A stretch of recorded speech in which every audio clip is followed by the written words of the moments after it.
Everyone, welcome to Giocast 34. I'm here in Costa Rica. I'm just going to share about a recent experience here that was pretty interesting. Thank you all for listening, all those who comment and send me messages, or when you relate, or even if you don't agree and you give me your perspective. I really appreciate it. So anyone listening, always feel free to reach out. I'm at Elemental Geo on Instagram. You can follow along on Spotify if you like these short episodes, Giocast. You can follow me there. And if you enjoy them as well, if you could leave a review on Spotify, that would be awesome. So, anyways, I was in here in Costa Rica, and I had a few friends in town. I got invited to a San Pedro ceremony. So this is coming off a week at Rhythmia. The following Saturday, there was a San Pedro ceremony. And, I wasn't too sure I wanted to go. It was an all-night ceremony. Been a bit tired here with the family, but I was really feeling into it. And because I had a few friends in town, I thought it'd be a good way to kind of connect. And I love the San Pedro medicine, much different than ayahuasca. It's a cactus um, from South America, um, Huachuma. Got the name San Pedro. I guess when the Spanish came in, they tried it and they felt like they saw God or connected to God. So it's a beautiful medicine, long journey. Not as psychedelic as ayahuasca, but you can have some visions, some insights. Um, and so, where I want to start this story from? Yeah, so on the Wednesday, my good friend James was here, Uncle James, and there was this. I got invited to go to a cacao mushrooms gathering up at one of the properties up here. They had like live DJs and yoga and connection and all kinds of cool things. I couldn't make it. So I said, James, you should check it out, spend some time with the family. And so he ends up going. And that was on the Wednesday. And so on the Thursday, we go for a morning surf, and I go to pick him up at his hotel near the beach. Or sorry, we were going for we're gonna go for a hike that morning. Actually, that's what kind of happened. We were gonna go for a hike. This was Friday morning, and I go to pick him up, and he's all discombobulated. He spills his tea, and I can tell like something's going on. He's like, "Man, I can't find my shorts. I think I put them in the wash. I had a credit card in there, a bunch of cash. I can't find them." And like, yeah, man, I'm sure it'll show up. And like, yeah, I hope the people here are honest. I think they would. I don't think they would take it, but we'll see. And so that was kind of on his mind. And we went for this beautiful hike up into the mountains. My friend Morgan has a beautiful property here called Nakawa. It's 300 acres, and they're developing this kind of healing retreat in nature. There's waterfalls, and it's beautiful. 'Cause in this part of Costa Rica, it gets really dry in the what they call, I guess, the winter time, but it's just the dry season. But it has waterfalls all year round, some natural springs. So I like going there from time to time. And so me and James ended up going, have a beautiful hike, make it up to the waterfalls. On the way back, I was just like toasted. I almost didn't make it back. And yeah, so we go for that hike and we come back, and Friday night, just totally chill. And we decide, yeah, we're going to go to that San Pedro ceremony on Saturday. So next day, I'm hanging out with the fam. And that night, we go for dinner with James. And he's like, oh, yeah, someone I met it was called Aphrodisiac, the mushroom and cacao event, messaged me. This guy I met, I went there super early. It said, start at 3, be on time. And I told him, listen, everything in Costa Rica doesn't start on time. So he was there at 3. He was the first one there. And they came up to me and asked him, like, what is your intention here? He's like, oh, I'm trying to think of, like a spiritual answer. He's like, I'm here to hold the light. And they're like, we're all here to hold the light, man. What are you doing here? And he's like, I don't know. And then he realized, well, maybe they're asking me if I want to help with something. I'm like, do you guys need any help? Like, yeah, go fill up the water. Little did they realize he bought one of the VIP tickets and wasn't a volunteer, because they thought he was there to volunteer. But it was a funny story. Anyways, during that volunteering, he met a guy named Aladdin. And that Friday, he let me know, like, yeah, that guy Aladdin, he found my shorts. He wants to meet up with me tomorrow and chat. We really connected at the event. And so that next day, he was going to go meet Aladdin just near where the event was, and get his shorts back. He wasn't sure if the money would be there or the credit cards. And so during the day on Saturday, I'm like, hey, how's it going? He's like, yeah, I got a crazy story to tell you. So that night, I get dropped off at James's place. And he just told me the story. I met this guy Aladdin. We had so much in common. We were connecting. He's much younger than I am. Um, and he's much younger than I am, and the number 444 started coming up. He's born on April 4th, and I was seeing 4 and number 8, and we were talking about all these synchronicities. And I told him, yeah, so it's kind of a vortex for that, like synchronicities. It's kind of strange how it happens sometimes. Um, I feel like a lot of pieces come together or things break apart so they can get realigned down here. And so, anyways, it reminded me of the story that I had about my experience with the number 444, which I've shared, I think, in a podcast before, but I'll say the story again. For some reason, I didn't tell him the story. I forgot. He kept talking about his experience. I was just listening. We're getting ready to go. And so we hop in the car. And what he'd found out that morning, also, before he met with Aladdin, he got a massage from from our friend Luna. And she had mentioned that they were both going to the ceremony. And it was Aladdin's first San Pedro ceremony. And all of these kind of synchronicities. And James really felt like, yeah, we're here to support this guy. And I'm like, James, it's your first ceremony too, man. Maybe you should just focus on being present yourself. And so, anyways, long story short, we end up giving him a ride to the ceremony. So we go pick him up, and we're driving, and we're just chatting a bit, and just getting to know each other. And I remember my 444 story, and it's a bit of a long story. I'll try to get the good details in there. So I tell this story, like, okay, so this one time where we were doing a retreat in Ibiza. My friend Roxy Moon and I, we had this retreat in LA, and then from there, everyone's like, "Yeah, let's do this in Ibiza." So we planned a trip to Ibiza, and I was looking for a place to stay because I brought my family with me. It was a mushroom. It was like a transformational retreat. We had a mushroom ceremony as part of it, and I was looking for the week after to go with my family somewhere in Europe. So I did a Facebook post, hey guys, where should I go in Europe? Where's a cool place to check out? And got like 200 responses. And the only one response that really caught my attention was this one, a guy named Daniel. And he's like, come to Portugal. I drive a tuk-tuk. It was a fancy one, like a 7-seater. I do tours, and it'd be awesome to meet you and your family. If you want to come here, I could show you guys around. I asked my wife what she thought. She said, yeah, it's cool. Let's check it out. So we end up booking that trip. And it was interesting because the week before, when I was in Ibiza, Roxy Moon was telling a story about this party he DJ'd. He would DJ around the world, and there's this one group that he DJ'd from time to time called the Hedonai, and they throw these crazy 3-4 day parties, and they're all about, I guess, kind of hedonism, maybe, which is the living free. And they would rent these castles in Europe and different places in the world and have these like 3 or 4 day parties with like food and dancing and you name it. So he told me about this experience where he was there and had these huge, I guess, communal showers, and he was having a shower and he met this girl, and they kind of like really connected for a moment and started this deep conversation. And she had told him that she was from the Pleiades star system, and he also claims he is from the Pleiades star system too. And they were talking about ayahuasca and just had this connection. He was telling me the story as part of his bigger story of his whole experience there. And I thought it was interesting because, like when people say they're from a star system, like I take everything with a grain of salt. Maybe it's true, maybe it's not. I've had no real experiences. Like I think we're all from the stars, but do I personally believe I'm from a specific star system? I don't know. I'm not sure. And it was interesting because then, when I met Daniel in Portugal for the first time, actually right when my trip started, like I started seeing the number 444, like the odometer on the car, the time, on receipts, on my phone, the gas prices, it just started popping up everywhere. And when I had lunch with Daniel the first time, he was just telling me about what he does. And there's this beautiful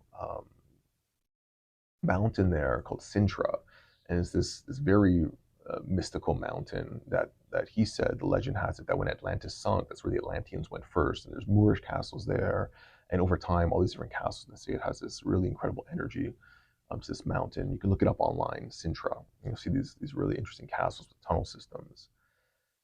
And so he's telling me about like taking people there, and we start talking about ayahuasca. He's like, yeah, this one group actually, without me telling him about Roxy Moon, saying like, yeah, they said they were from the Pleiades star system. They wanted to open an energy center, and there was this vortex there that they made me bring them to, and they did an ayahuasca ceremony there. And I was like, oh, that's really weird because, Roxy, my friend, just told me about Pleidians and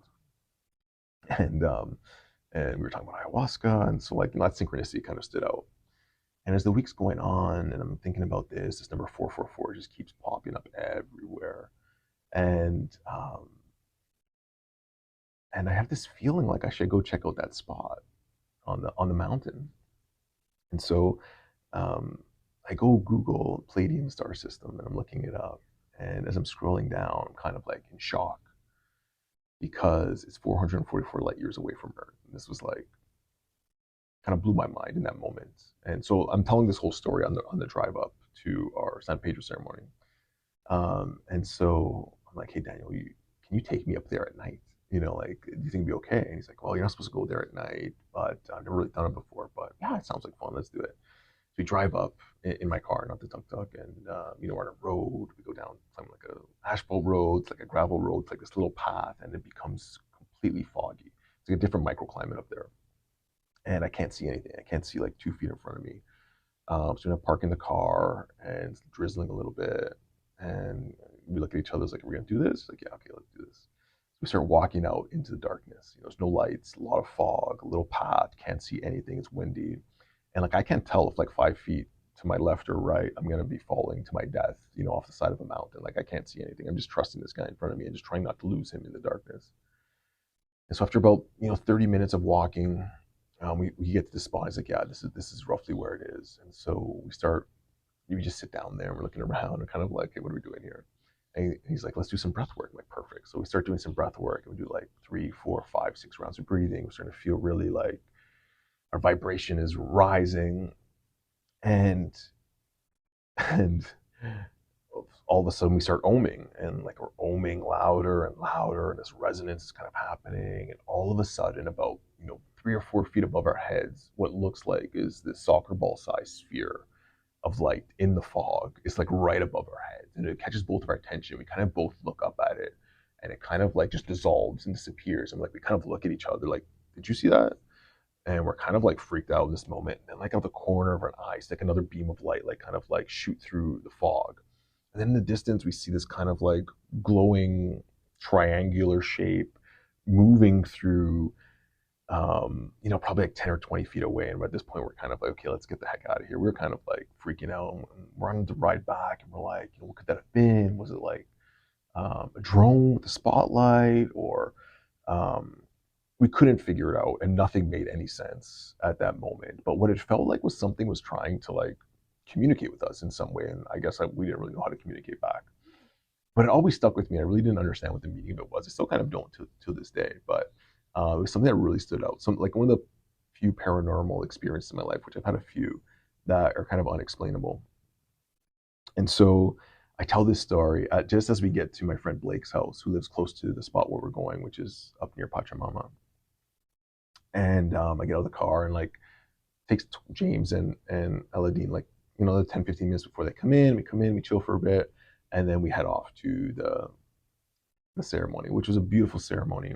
I'm not going to say it was led by in case they don't want their name kind of said on the internet, but it was different. It was all night live music around a beautiful fire, and the fire was built in a very specific way. It was a combination of traditional San Pedro uh, influence with a Lakota influence, and he talks about the eagle and the condor and this prophecy from his teacher, who South American, was connected with these North American tribes, and they've been working together and sharing medicines, and they'll go down south, and the tribes from the south will go up north. The prophecy of the eagle and the condor is along the lines of when the condor and the eagle fly together, we'll have this shift in consciousness. We'll see peace. The world will change. And part of one of the ways that I've heard that um, prophecy is that it's going to happen in the nest of the hummingbird, which is in Costa Rica. So it's interesting, and it was beautiful. And at the end of the ceremony, the fire, the embers of the fire became like this condor, and this healing starts taking place with the leader of the ceremony. We'll go around with these feathers, and one at a time, he would give a healing. And across from me, I can see Aladdin. It's morning time. The sun has risen, and he's getting this healing. And he had this staff that he was holding, and I guess one of those staffs that you can kind of like twirl, and he was working with it. As he's standing up holding it, someone comes and takes it from him. And in the morning, he shares the story. There he was, and he was kind of in this space, receiving healing. He opens his eyes, and his staff is gone. And all of a sudden, the woman who took it gives it back to him. And as she puts it in his hand, he has this vision of a baby girl. And he knew instantly that was his daughter that hadn't been born yet. And it was so clear that that was his daughter that he wanted to go and speak to the woman who had given him the staff. And he asked her name as they're talking, explaining experience. Her name was Alciones. And Alciones, and he said, what does that mean? He goes, and immediately he felt that that was the name of his daughter without any kind of reservation. He's like, yeah, that's her name. And she said, it's actually the name of the fourth star in the Pleiadian star system, the seven sisters. The fourth star is named Alciones. And so his mind is blown. And he comes and he's telling me the story. And I'm like, holy shit, man, that's insane. How is it even possible? And then James is like, yeah, tell him the rest of the story. So when we got to Blake's house and they were taking time to come in, uh, Aladdin, well, what's also funny is that when she showed him, she had, Alciones had the Pleiades on her phone screensaver. And where the fourth star was, there was a game of Aladdin's lamp right beside the star. And Aladdin was like, are you kidding me? Is this real? Like, what is that? She's like, I don't know. It's some silly game I've had there forever, but I don't even know why I don't even play it. Another synchronicity. But anyways, so when we were at Blake's house, and the reason why they didn't come in right away because um, Aladdin was telling James a story, and Aladdin is Colombian. And when he was 18, about 10 years ago, he wanted to leave Colombia, and his father was like a medicine man, a shaman, and Aladdin wanted nothing to do with it. He didn't believe in it, and he took off, went to Vietnam, traveled around the world, and about 3 years ago, his father passed away. I was telling James about the story about right before his father passed away. He called them on video call, and he hadn't seen him in all these years, and he was being about to be put on a ventilator. And his father said, Aladdin, I really need you to know something. He knew this was going to be his last conversation. He's like, never forget, we are from the Pleiades. And that was the end of the conversation. He never really knew what it meant, and he was kind of like trying to connect with it, and all of a sudden it kind of like all came full circle in this ceremony. He told me that story, and I just got like these incredible like goosebumps all over my body. And it was this wild synchronicity. And like I still don't know what it means for me, although I'm like this interesting part of this story that get weaves. And for all these things to happen, the probability is like 1 in a bazillion. Or it's 100%. Like it just had to happen that way. And this is kind of how it works when you have the awareness to see these patterns. You can kind of follow them, and it's like clues that are leading you to a higher truth, to a deeper understanding of your role in this place, in this time. And the ceremony was beautiful. Like, I was actually drinking medicine. I had visions of both my grandfathers. We were there all around the same age at the time, and just like throwing up together, laughing together, healing together. It was so beautiful. And it's been such a beautiful realization this last week of just surrendering and letting go and not worrying too much, not taking life too seriously, but also creating space for creation. And I also had this realization that, when I opened that tattoo shop years ago, it was like one of the craziest times of my life in 2010. I had a vision that the guy who opened the tattoo shop with, he was a Hare Krishna, who was a vegetarian, um, got me into vegetarianism, and it flashed a memory of when I met my current business partner, Thais, and we reconnected after kind of drifting apart for a year at Vegan Fest in Toronto. And I was remembering that if I hadn't gone vegetarian for all those years, I would have never went to that, never reconnected with her, and we would never have the relationship and the business and all the things that are happening now.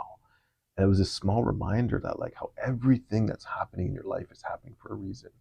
And like I said, those 3 or 4 years or 2 or 3 years in that tattoo business, maybe I'll tell a story about it in another podcast, was so hard. And I was in so much fear, and it was like hardest few years of my life. And so many times I'd say like, I wish I could take that time back in my life. But I was shown how like, hey, even that played a role in this. And so whatever you're going through right now, we don't know how it's going to connect the dots in the future. We don't know where those synchronicities are going to align. How one little thing that's happening to you out of all the things that may be going on in the chaos in your life right now are going to be meaningful in some way later on down the road, 5, 10, 20 years later. So try to step out of the chaos. Try to step out of the chaos because the chaos is trying to create something. It's trying to move something. It's trying to bring awareness to you. It's trying to realign things and try not to get caught in it and it's so attached to it. And so that's all I got for this week. It was a beautiful, beautiful reminder of synchronicities of how things happen that don't always have a clear connection right away, but will unfold at a later point in time. So if you like this, please share it. Please subscribe, leave a review, whatever, or just say hi. Elemental Geo on Instagram. Love you, thank you, and see you next time.